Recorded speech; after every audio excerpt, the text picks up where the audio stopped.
We got a special guest today, a guy, it's not a secret. We got the one and only Tom Taylor. What's up, man? How you doing, Tom? I'm good. It's been a little crazy around here. We're, if you're following the news, we're in the final stages of submission and dotting I's and crosses T's on the U.S. military NGSW machine gun contract. And, obviously huge impact for the future.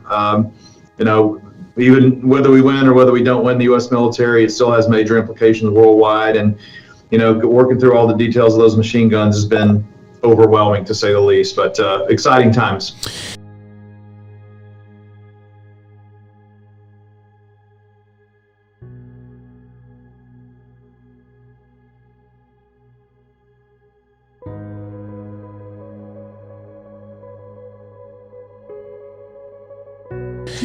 Doesn't some of that leadership piece speak to getting out to these brands and these manufacturers and letting them know what is going on and make them more abreast of the situation so they can make a better decision? Because I think you would agree, it's never a good idea to throw good money after bad if the show's not going to happen and you do a booth configuration. And I know a lot of people are dealing with this on a smaller scale, and you can't put that money or those assets into other areas that you otherwise would.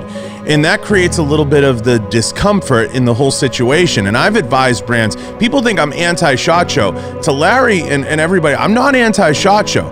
I'm anti how SHOT Show has been structured. And I think the structure of the show, it's basically turned into one big party.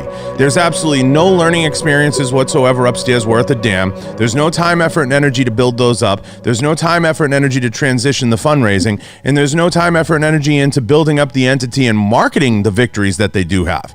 And I think that it's a huge disservice to the brands to drag it out even as far as they have, because everybody should have that responsibility. And I want to say this, Tom. I think there's no question. There's been reports coming back that the USCCA show saw way under 10,000 in foot traffic. At some point, diminishing returns starts to creep into people's heads. Am I wrong?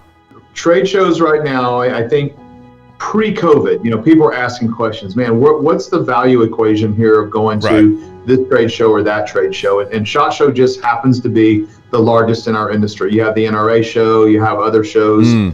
That we spend a fair amount of money, but nothing is like SHOT Show. And so it just happens to be, the tip of the spear for everyone because of the amount of spending that happens there. But it's something that everybody's having to work through. What does the world look like on the other side of COVID? Now that we're all learning, how to make life go on, doing what we're doing right now on a video screen. And I know I'm not in the studio.